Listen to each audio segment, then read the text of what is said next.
हरे कृष्णा कृष्णा कृष्णा हरे हरे, हरे राम राम राम हरे हरे कृष्णा कृष्णा कृष्णा हरे हरे, हरे राम राम राम हरे हरे।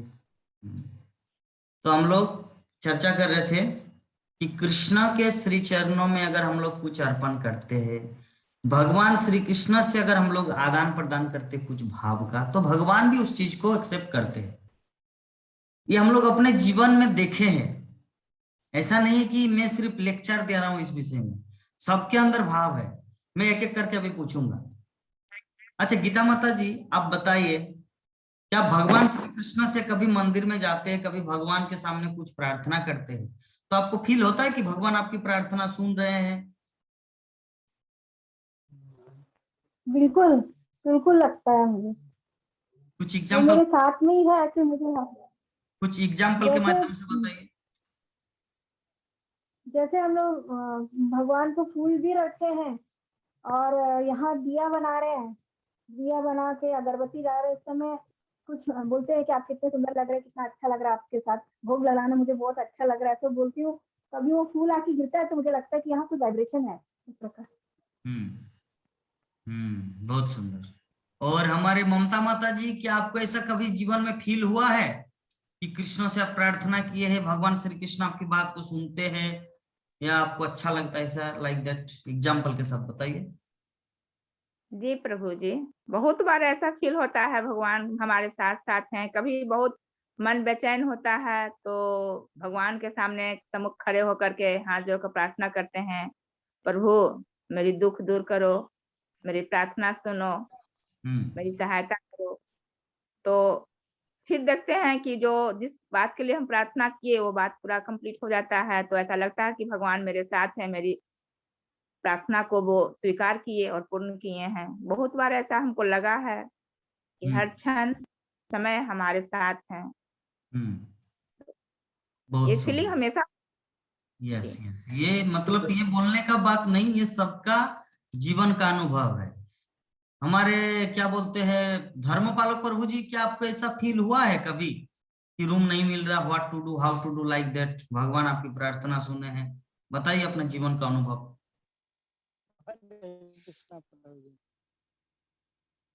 प्रभु जी, हम लोग क्या है, हम लोग एक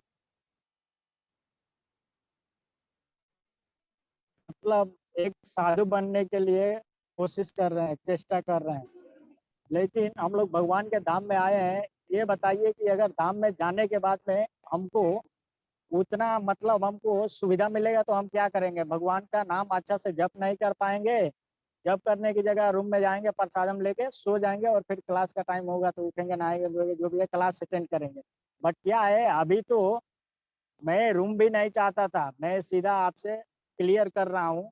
तो भगवान कृष्ण ने वो हमारी बात को सुना और हमको क्या किया, रूम से भी बेदखल कर दिया। और एक बात तो और है प्रभु जी, मैं तो बैग तो प्रभु जी का रूम में रख दिया, बट क्या है, मैं जैसे ही प्रसादम के लिए जा रहा था, आज लाइन भी बहुत ज्यादा था, तो मेरा दिमाग में आ रहा था कि एक मैं जो चप्पल पहना हूँ वो चप्पल मेरे बीच में बहुत मतलब अड़ंग डाल रहा है। तो मैं चप्पल बाहर खोल करके जैसे प्रसादम के लिए गया और प्रसादम लेकर के आ रहा है तो मैं बाहर देख रहा है तो वो चप्पल भी गायब है। हरे कृष्णा प्रभु जी, तो ऐसा होता है प्रभु जी। और हमको भी क्या करना चाहिए कि हमको भी मतलब निगेटिव नहीं सोचना चाहिए, जो भी है भगवान के बारे में ही हमको एनी टाइम सोचना चाहिए। लेकिन क्या होता है कि कभी कभी हम ऐसा सोचते हैं तो हमारे बीच में ऐसा हो भी जाता है, तो इसके लिए हमको मतलब गलत नहीं सोचना चाहिए। ठीक है प्रभु, हरे कृष्ण। तो देखिए हमारे धर्मपालक प्रभु जी, सच में गुरु महाराज उनको नाम दिए धर्मपालक, सच में धर्म का सिद्धांत का पालन करते हैं। बोले कि मायापुर धाम में क्या है, इसे चप्पल पहन के चले, ऐसे ही सुरुखा सुखा चलने में अच्छा होता। और देखिए उनका चप्पल चोरी हो गया। कौन चोरी किया? कोई तो आया होगा, भगवान ही उनके चप्पल को चोरी करवाने का प्लान किया कि चलिए आपकी इच्छा है पैदल घूमने का तो चलिए। चलिए रूम में आपको सोने का प्रॉब्लम हो रहा है, चलिए आपको रूम से ही बेदखल कर देते हैं, पूरा लंका से चले जाओ, विभीषण की तरह इसे घर से बाहर निकल जाओ। हाँ, तो ये अच्छा भाव है। ऐसे भाव से भगवान की प्राप्ति बहुत जल्दी होता है। तो नेहा माता जी का कभी ऐसा कुछ हुआ है क्या पशुपतिनाथ में, या कुछ एनीथिंग अबाउट लाइक दैट? हरे कृष्ण प्रभु जी। जी प्रभु जी, बहुत बार ऐसा होता है जब मैं बहुत बेचैन होती हूँ या मुझे बहुत ज्यादा गुस्सा आता है, तो मैं अपने आप को कंट्रोल करना चाहती हूँ उस समय और बोलती हूँ कि हे Krishna please help me control myself please भगवान। ऐसा मैं कहती रहती हूँ तो मेरा गुस्सा शांत हो जाता है।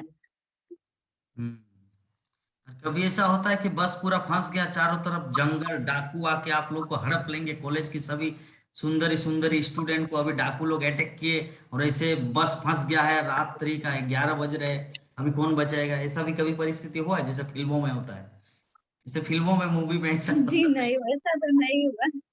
क्योंकि आपके गांव आने वैसा तो नहीं हुआ। काठमांडू से गांव आने में तो ट्रेन नहीं है, आप लोग को बस से आना पड़ता है, तो कभी ऐसा कुछ हुआ है? जी नहीं ना? जी नहीं, वैसा नहीं हुआ है कभी। ऐसा नहीं हुआ, लेकिन कुछ दूसरे टाइप का ऐसा तो हुआ है कि भगवान आप रक्षा कीजिए, अभी ऐसे घनघोर जंगल, ऐसा कुछ? नहीं, एक बार इधर से जब जा रहे थे लॉकडाउन के समय, तो उधर बस बहुत जाम में पड़ गया था, तो हम लोग रात शाम को इधर 6 बजे चढ़े थे बस, तो उधर हम लोग शाम को पहुंचे थे, तो दिन भर लग गया था, पूरा जाम जाम था, जा नहीं पाए थे उस समय। तो होता है कभी कभी ऐसा। अच्छा, तो चलिए, कम से कम सबके अनुभव के माध्यम से हम लोग को पता है कि हम लोग किसी किसी परिस्थिति में भगवान श्री कृष्ण से प्रार्थना करते हैं और कृष्ण हमारे प्रार्थना को सुनते हैं और हमारी रक्षा करते हैं। तो इसीलिए यहाँ पर श्रील प्रभुपाद तात्पर्य में लिख रहे हैं कि यहाँ पर यथाविधि शब्द महत्वपूर्ण है। यथाविधि अर्थात जिसका अर्थ क्या है? यथा योग्य। वो अपने विभिन्न प्रकार के प्रशंसकों तथा भक्तों के साथ यथा योग्य आदान प्रदान करते हैं। निसंदेह शुद्ध भक्त एक ही तरह के होते हैं, क्योंकि भगवान के अतिरिक्त उनका कोई अन्य सेवा पात्र नहीं होता। इसीलिए भगवान भी ऐसे शुद्ध भक्तों के साथ यथा योग्य आदान प्रदान करते हैं, अर्थात वह अपने शुद्ध भक्तों के सारे कार्यों के प्रति सतर्क रहते हैं। तो हम लोग जिस अनुपात में कृष्ण की सेवा करते हैं, उसी अनुपात में भगवान श्री कृष्ण की कृपा वर्षण होता है। यद्यपि पहले पहले जो भक्ति जीवन में आए हैं नए नए, उसको ऐसा भाव होगा, प्रभु जी क्या आप लेक्चर दे रहे हैं, ऐसा होता है क्या? भगवान जो भी इच्छा करेंगे भगवान पूरा करता है, ऐसा हुआ है? तब तो मैं 10 करोड़ रुपया का मालकिन होती है, अरब रुपया का संपत्ति, कोई कोई मन में ऐसा सोच सकता है। लेकिन मेरे बोलने का भाव ये है कि चलिए आपको भगवान ने 10 करोड़ या 1 अरब रुपया दे दिया, आप क्या करेंगे? किसी व्यक्ति को एक बच्चे ने पूछा कि लक्ष्मी का वाहन उल्लू क्यों? लक्ष्मी का वाहन उल्लू क्यों है? तो महाराज ने उत्तर दिया कि लक्ष्मी का वाहन उल्लू इसलिए है क्योंकि जब आप लक्ष्मी को इंडिविजुअली, मतलब अकेले में लक्ष्मी को जब चाहते हैं ना, तब वो आपको उल्लू बना के चले जाते हैं, मतलब धन दे देते हैं, पर आप शराब, नशा, जुआ, नाइट क्लब ऐसे में आपको उल्लू बना के लक्ष्मी चले जाते हैं। लेकिन जब भगवान के साथ आप लक्ष्मी को चाहेंगे, तब भगवान गरुड़ के साथ आएंगे, वो भी लक्ष्मी को लेकर। तो अगर नारायण की पूजा करेंगे, भगवान श्री कृष्ण की पूजा करेंगे, तो लक्ष्मी भी आएंगे और भगवान गरुड़ के ऊपर बैठ के आएंगे। लेकिन सिर्फ लक्ष्मी को चाहेंगे तो उल्लू के वाहन में चढ़कर आएगी और उल्लू बना के चले जाएंगे। तो अभी चूज करना है, चुनना है हम लोग को कि उल्लू बनना है। हाँ प्रभु जी, प्राण मोहन प्रभु जी बताइए। उल्लू को दिन में तो दिखाई पड़ता नहीं है, रात में ही दिखाई पड़ता है। और ये भी सुनते हैं प्रभु जी कि दिन में लक्ष्मी माता नहीं निकलती हैं, नहीं चलती हैं, और रात में ही हर घर में वो निरीक्षण करती हैं, देखती हैं, इसलिए शायद उल्लू उनका वाहन है और रात में उनको दिखाई पड़ता है, दिखाई पड़ता है। हाँ, वही चीज बोलने का भाव यही है कि लक्ष्मी, जैसे रावण का उदाहरण दिया गया है। रावण के पास क्या था? 1 लख नाती, 1.25 लख पोता ना, एक, हाँ मतलब 1 लाख पुत्र था, हाँ, और 1.25 लाख कितना था, वो नाती था, नाती गोपाल उतना था। ठीक है, लेकिन उनके जीवन में क्या हुआ हादसा, अंतिम अवस्था में सब कुछ निकल गया हाथ से। क्यों? क्योंकि राम को नहीं चाहे थे, ओनली लक्ष्मी को चाहे थे, सीता को, नारायण को छोड़कर। तो यही होता है हमारे जीवन में कि अगर सिर्फ लक्ष्मी को चाहेंगे तो उल्लू बना के चले जाएंगे लक्ष्मी, लेकिन भगवान को चाहेंगे तो गरुड़ के साथ आएंगे। गरुड़ देव आशीर्वाद भी देंगे, भक्ति भी देंगे, लक्ष्मी धन भी देंगे, और कृष्णा सब कुछ देंगे, इंटेलिजेंस, बुद्धि, कैसे भक्ति किया जाए, कैसे जीवन को जिया जाए, अपना धाम। ठीक है, तो ये कुछ फैसिलिटी है। तो हम लोगों को ये सब चीज केयरफुल सुनना है, समझना है और उस पर आचरण करना है। तो श्रील प्रभुपाद तात्पर्य में लिख रहे हैं कि जो लोग भगवान श्री कृष्ण को निराकार कहते हैं, भगवान भी उनके प्रति कोई व्यक्तिगत रुचि नहीं दिखाते, है ना। जैसे मान लीजिए एग्जाम्पल, क्या एग्जाम्पल दूं, ये जो हमारे जूम क्लास हो रहा है एवरीडे, ठीक है, तो जितने सारे प्रभु जी और माता जी जो कनेक्टेड है, जो जूम में कनेक्टेड होकर कथा सुनते हैं, बोले नहीं बाबा, प्रभु जी सिर्फ जूम में ही नहीं आते, उनका एक अपना लाइफ है, उनका एक जीवन है, उनका शरीर है, माता जी है, परिवार है, इलेक्ट्रिक बिल है, ये होगा तो थोड़ा सा कंट्रीब्यूशन कर देते हैं, थोड़ा सा लक्ष्मी, थोड़ा सा डोनेशन दे देते हैं। तो जो भक्त के हृदय में प्रेम रहेगा वो ऐसा करेगा। और अगर कोई व्यक्ति, अरे प्रभु जी से क्या मतलब है, वो तो टीवी मोबाइल में आता है ना, पैसा देने का क्या जरूरत है, डोनेशन देने का क्या जरूरत है, नो नीड। ठीक है, जगन्नाथ प्रभु बोल के कोई नहीं है, वो तो मोबाइल में जूम में आता है, वो हम लोग कनेक्ट होते हैं। तो भगवान का निराकार रूप भी ऐसे ही है, लाइक दैट। अगर ये देखिए निराकार रूप, करंट चला गया। अगर कोई भगवान श्री कृष्ण को मतलब प्रेम के साथ पूजा करेंगे, उनकी भक्ति करेंगे, जैसे हम लोग खाते हैं उससे उसको भी खिलाएंगे, तो कृष्ण क्या करेंगे, उनको भी उस तरह हेल्प करेंगे, उनको भी उस तरह पुरस्कृत करेंगे। लेकिन अगर कोई बोले अरे भगवान तो निराकार होते, उनको थोड़ी खाना चाहिए मटर सूटी, अरे उनको थोड़ी पनीर का सब्जी खिलाना या दूध पिलाना है नंद किशोरी माता जी की तरह, या गीता माता जी की तरह पूरी और सब्जी भुगनी, हाँ मटर पनीर, वो थोड़ी, भगवान तो निराकार है, उसको थोड़ी खाना होता है, पीना होता है, नो नीड। हाँ, तो श्रील प्रभुपाद देखिए तात्पर्य में क्या लिख रहे हैं उस विषय में। यहाँ पर बोले कि जो लोग उन्हें निराकार कहते हैं, भगवान भी उनके प्रति कोई व्यक्तिगत रुचि नहीं दिखाते। भगवान श्री कृष्ण भी उनके प्रति कोई व्यक्तिगत रुचि नहीं दिखाते। इसीलिए हम लोगों को क्या करना है, भगवान के साकार निराकार दोनों रूप को समझना है। जैसे जगन्नाथ देव प्रभु जूम में भी है और उनका एक रियल लाइफ भी है। हाँ, सिर्फ ऐसा नहीं कि जूम। तो इस प्रकार हम लोग भगवत तत्व को समझ सकते हैं। अगर मान लीजिए कोई भक्त अगर मुझे सोचे अरे प्रभु तो ओनली जूम में है, तब तो मैं आप लोगों का फोन नहीं कर सकता ना। अगर मैं सिर्फ जूम में रहता तब तो जूम में ही आप लोगों को दिखाई देते। फोन कैसे करते, फोन में कैसे बात करते? तो फोन में बात कर रहे इसका मतलब मैं साकार हूं, यस और नो? या मेरा वीडियो बंद हो गया इसीलिए आप लोग सोच रहे कि प्रभु जी निराकार है, चलिए साकार रूप में आ गए? नहीं प्रभु जी, नहीं प्रभु जी, इसका मतलब हम साकार है ना। तो प्रभु जी, तो भगवान श्री कृष्ण जो है ना, उन्हीं को पसंद करते हैं जो व्यक्ति भगवान श्री कृष्ण को साकार रूप में मानते हैं, समझते हैं। तो ये तत्व को हम लोग को समझना है, ठीक है। और अभी हम लोग एक काम करेंगे, आप सभी भक्तगण अगर रेडी है तो आज जो है ना मायापुर धाम, जो इस्कॉन मायापुर 50 साल जो पूरा हो गया, 50 इयर्स, तो 50 साल जो मायापुर धाम जो राधा माधव, जो छोटा राधा माधव है, उसका जो डीटी इंस्टॉलेशन जो हुआ था जननिवास प्रभु श्रील प्रभुपाद जो करवाए थे जननिवास प्रभु के द्वारा, तो वो प्रोग्राम अभी लाइव में चल रहा है। हम लोग थोड़ा प्रोग्राम को देखेंगे क्या, राधा माधव का जो अभिषेक इंस्टॉलेशन? आप लोग क्या चाहते हैं, भगवान का उस विग्रह को देखेंगे? हाँ देखेंगे। जी प्रभु जी। यस।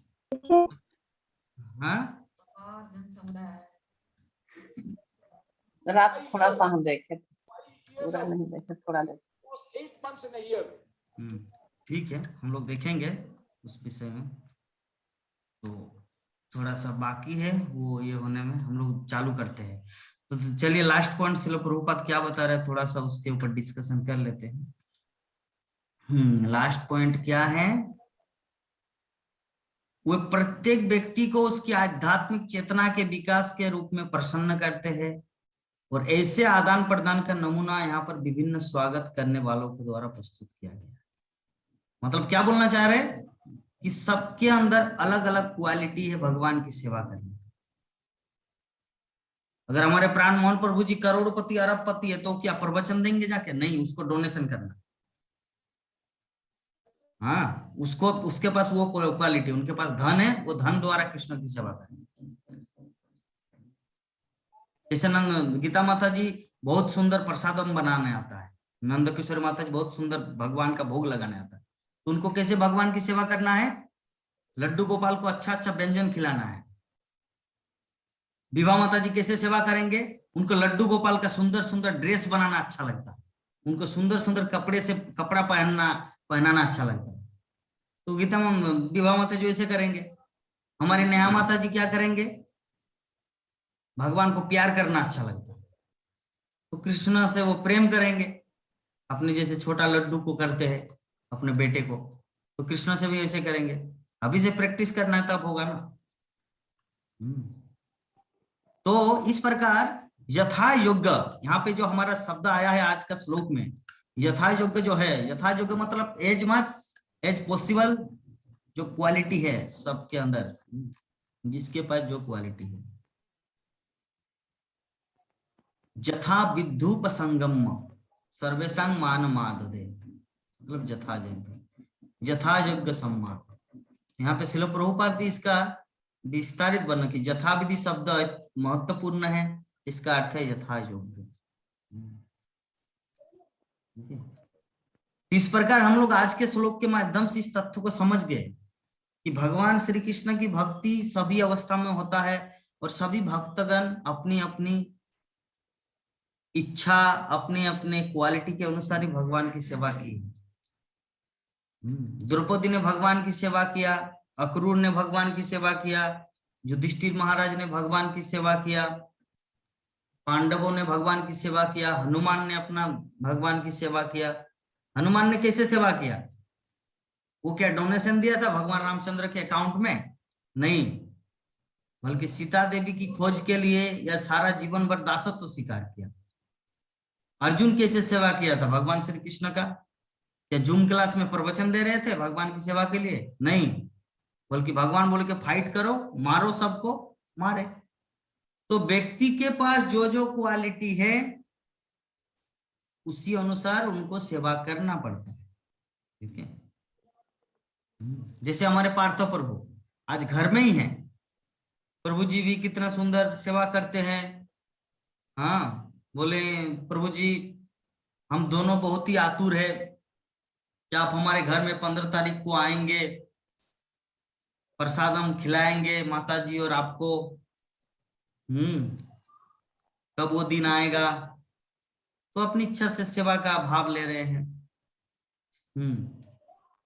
विभा माता जी सोच रहे कि मैं तो प्रभु जी को जबरदस्ती तो कभी नहीं कर सकती, लेकिन प्रभु जी जब आएंगे ना, मैं इतना खिलाऊंगी, मतलब इतना खिलाऊंगा प्रभु जी को कि पूरे ग्रुप में उतना ना खिला पाए।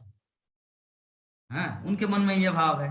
तो सबके हृदय में कुछ कुछ अलग अलग भावनाएं हैं। ठीक है, जैसे और सेवा का भाव हमारे गीता माता जी जो है, बोले कि 2 बहू माँ के लिए साड़ी भी रखना है ना, वृंदावन जा रही है तो भी 2 साड़ी रखना है। बोल 2 बहू माँ, व्हाट 2 बहू माँ? 2 बहू, बहू मतलब बेटा का बहू, उसको बोलते बहू। तो 2 बहू के लिए 2 साड़ी लेना है। तो मैं बोला कहाँ आपका 2 बहू है ना, वो वृंदावन जाके मिलेगा। तो एक बहू है लक्ष्मी, गीता माता जी की एक बहू है लक्ष्मी देवी दासी, और एक बहू है वृंदावन में। तो 2 बहू के लिए 2 साड़ी रखे हैं, अपने अटैची जो पैक किए हैं ना वृंदावन जाने का। तो सबका अपना अपना तरीका है सेवा करने का। हमारे ममता माता जी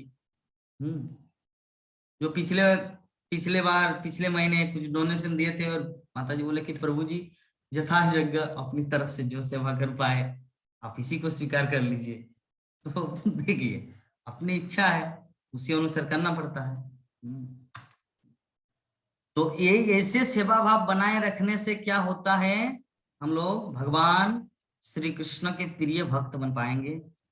और प्रिय भक्त बनने के कारण ही उनके द्वारा प्रिय भगवान श्री कृष्ण का अगर भक्त बनेंगे तो हमारा जीवन सफल होगा, और सफल जीवन में हम लोग कुछ भी कर सकते हैं। तो अभी भी प्रोग्राम होने में बाकी है। चलिए 22 नंबर श्लोक कितना बड़ा है, 22 नंबर श्लोक। अच्छा 22 नंबर श्लोक को हम लोग थोड़ा पढ़ते हैं, हाँ देखते हैं, क्योंकि अभी स्टार्ट नहीं हुआ मंदिर का प्रोग्राम। ठीक है, जैसे प्रोग्राम होगा तो हम लोग वहां पे। तो 22 नंबर श्लोक के ऊपर हम लोग डिस्कशन करते हैं। गीता माता जी पढ़िए तो अनुवाद तात्पर्य श्लोक।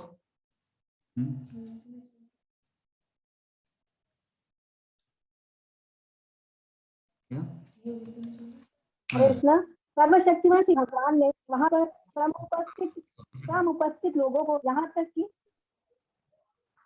आपका नीचे से हेडफोन नीच से नीच हेडफोन निकालिए और बात कीजिए।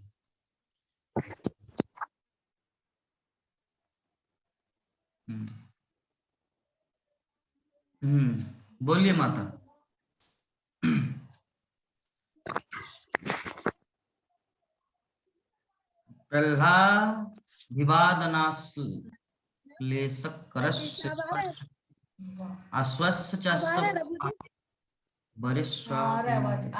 जी जी, अनुवाद पढ़िए, अनुवाद तात्पर्य।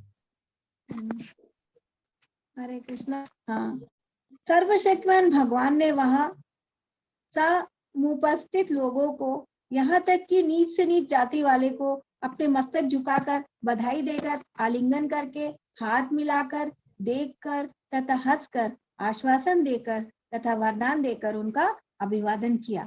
हरे कृष्ण। तात्पर्य ऊपर मोबाइल में हूँ।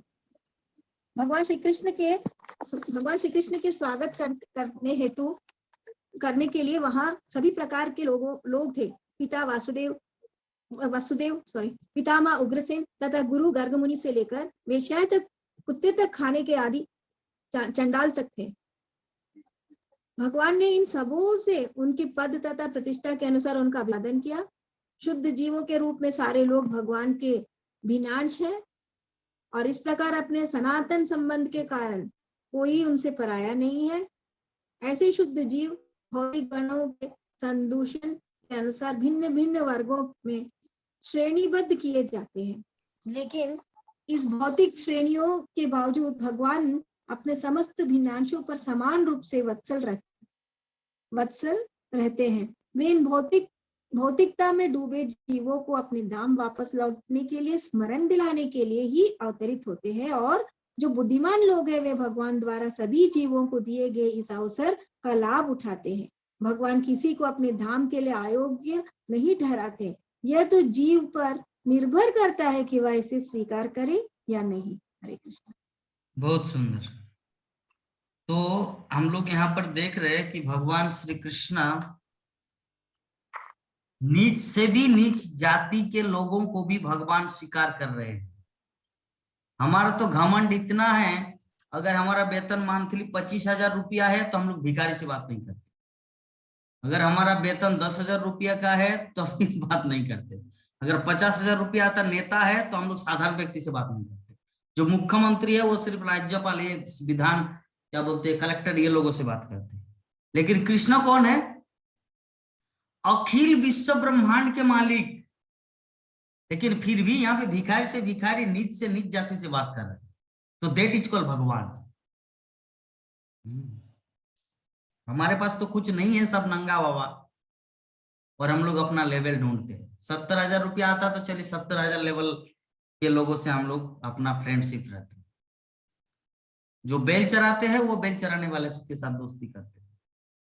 पार्थो प्रभु क्या मुख्यमंत्री से थोड़ी दोस्ती करते हैं, प्रसन्नजीत और रंजीत मल्लिक से नहीं, वो दोस्ती करते हैं जो उनके लेवल के है, लाइक दैट जो बिजली ऑफिस में काम करते हैं या जो भी है। ममता माता जी क्या रानी मुखर्जी से बात करते हैं क्या? नहीं, जो ट्यूशन पढ़ाते माता जी लोग, टीचर है, उनसे बात करते हैं, है ना। हमारे नंदा किशोरी माता जी क्या सबसे बात करते हैं? नहीं, वो संध्या माता जी से बात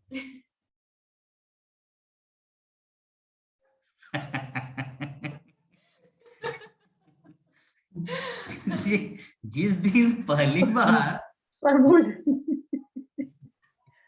जी हम सभी से सबसे बात करते हैं, भले कोई बात करे या न करे, लेकिन हम अपना बात को रखते हैं, उनको पसंद पड़े या न पड़े। ठीक है, जो नहीं भी पसंद पड़ेगा वो अपना के हैं, हम अपना के हैं।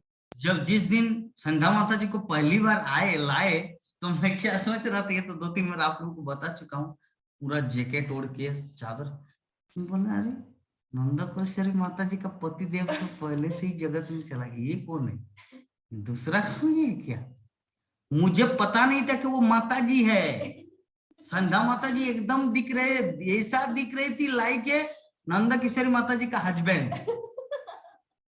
ठीक है, इस तरह चादर ओढ़ के थे। अभी भी वो वीडियो है, आप लोगों को जब भेजेंगे ना तब पता चलेगा। नंदा किशोरी माता, प्रभु ये जुड़नी चाहती है, जुड़ना चाहती है, ऐसे ऐसे बोले। मैं बोला कि ये व्यक्ति, उसके बाद संध्या माता जी हंसने लगे, पूरा दांत को थोड़ा सा ये साइजिंग निकाल के, ठीक है, और बोले कि प्रभु मुझे तो राधा नाच, मैं तो राधा नाचती हूँ।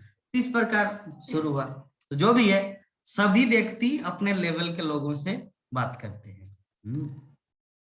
हमारे धर्मपालक प्रभु किससे बात करते हैं? जो भक्त है या जो अध्यात्म ज्ञान के अभिलाषी है, वो उनसे वैसे बात करते हैं। हमारे प्राणमोहन प्रभु जी किससे बात करते हैं? सबसे थोड़ी बात करते, सबसे बात करते हैं प्रभु जी। आप जब पैदल जप करते करते जाते, सबसे बात करते थे, करते हैं करते हैं प्रभु, करते हैं। लेकिन जब आप ऑफिसर थे तो उस समय तो भिखारियों को पूछते तक नहीं, सब्जी वाला के साथ कोई, हाँ ऐसा बात नहीं था प्रभु जी। ठीक है, आपके अंदर वो भाव नहीं है क्योंकि आप भक्त है। लेकिन जो भक्त नहीं है उसका भाव अपने जैसे वो आकाश में उड़ रहे हैं। लेकिन हम लोग यहाँ पे भगवान श्री कृष्ण का एग्जाम्पल देख सकते हैं कि कहाँ विश्व ब्रह्मांड के मालिक और कितना विनम्र, और वो भी कैसे, देखिए अनुवाद में क्या लिख रहे हैं, ध्यान से देखिए।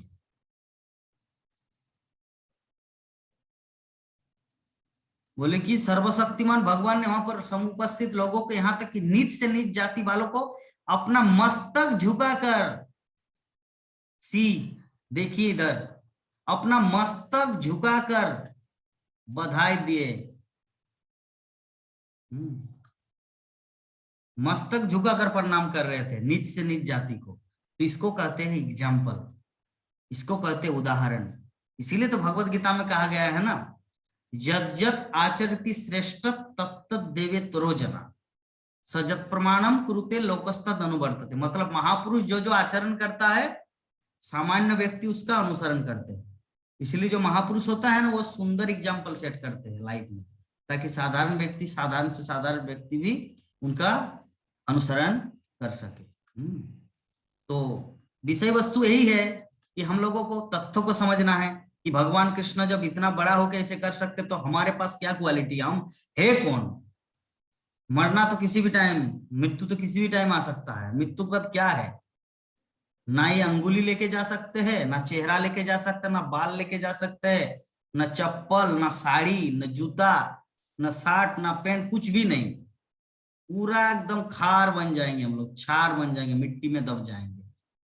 तो हमारे पास क्या है? कुछ भी है? एनीथिंग? कुछ भी नहीं है, लेकिन फिर भी कितना घमंड देखिए तो, कितना अहंकार। तो ये इसे कहते माया, इसी को कहते हैं माया, कर्मबंध फांस। कभी भी बिलीव ही नहीं होता कि हम कभी मरेंगे। ठीक है, वो मर सकता है, हम थोड़ी मरेंगे।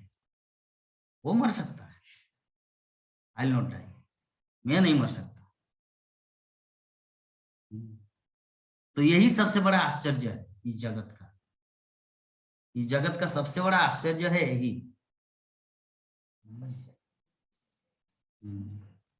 तो खैर, हम लोगों को ये सब चीज को समझना है अच्छी तरह के। बाबा किसी भी समय इस जगत से जाना पड़ेगा, तो बेहतर है जाने से पहले ही जीवन को परफेक्शन 100% कर लिया जाए, है ना। इस संबंध में मेरा परीक्षा देना याद आया। मैं जब परीक्षा देता था ना स्कूल में, तो आधा घंटा पहले ही मेरा खाता कंप्लीट होता था। हर परीक्षा में, टेस्ट परीक्षा हो, मैट्रिक एग्जाम, फाइनल एग्जाम हो, टेस्ट के पहले और तो प्रीलिमिनरी जो 2-3 बार होते हैं। जैसे मान लीजिए हम 9 क्लास के एग्जाम्पल, एक परीक्षा होता पहला टेस्ट, उसके बाद एक जुलाई अगस्त में एक होता है, और एक बार दिसंबर में होता है। 3 होता है। मैट्रिक तो मार्च में होता है, तो 3 परीक्षा हर साल में देना पड़ता था। तो हर परीक्षा में आधा घंटा से पहले ही पेपर को जमा देता था।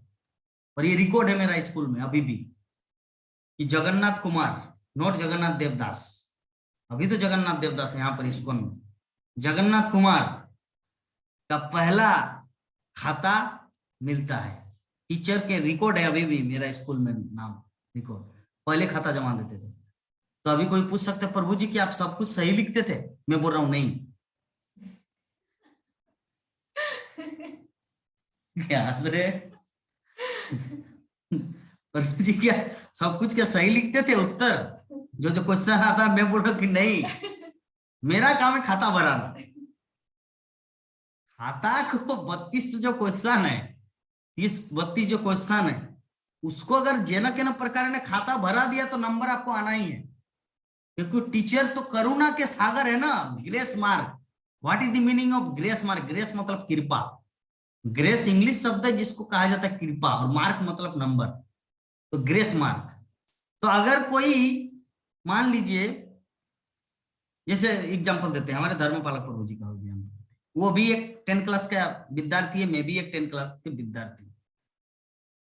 तो वो उनके वो कि नहीं, जिसका मैं आंसर नहीं जानता उसको मैं नहीं लिखूंगा। तो 32 क्वेश्चन मिला, उसको ओनली 7 क्वेश्चन आता है। तो परफेक्ट रूप से 7 क्वेश्चन के आंसर परफेक्ट दिया है, 100% वाला परफेक्ट, नॉट कंपल, मतलब कॉम्प्रोमाइज नहीं कुछ। और मुझे 32 में से 7 भी नहीं आता है, लेकिन मैं सब में खाता को भराया हूं। तो जानते हैं टीचर किसका नंबर देंगे ज्यादा? विभा माता जी बोलिए, विभा माता जी बोलिए, टीचर किसको नंबर ज्यादा देंगे? बताइए बताइए जल्दी। नंबर तो जो सही लिखा है उसको भी मिलेगा, लेकिन जो पूरा भरा है उसको कुछ कुछ मार्क्स तो मिलेगा ही सब में। ना ना ना, आप आइए, आपका फिलोसॉफी है, लेकिन मैं जगत का फिलोसॉफी बता रहा हूँ, क्योंकि ये सबसे मैं दौरा से गुजरा हूँ। इसका मतलब ये नहीं कि आप नहीं गुजरे हैं। मान लीजिए, चलिए आपके साथ उदाहरण लेते हैं, आपने 7 क्वेश्चन एकदम एज इट इज लिखे, और बाकी एकदम आपका पूरा खाता खाली है। ये जो 4-5 पेज का होता है ना, 5-6 पेज का, जो परीक्षा में जो हम लोग को खाता दिया जाता है लिखने के लिए। गीता माता जी समझ रहे हैं व्हाट आई टेलिंग? मैं क्या बोलना चाह रहा हूं? आप सभी को समझ में आ रहा है?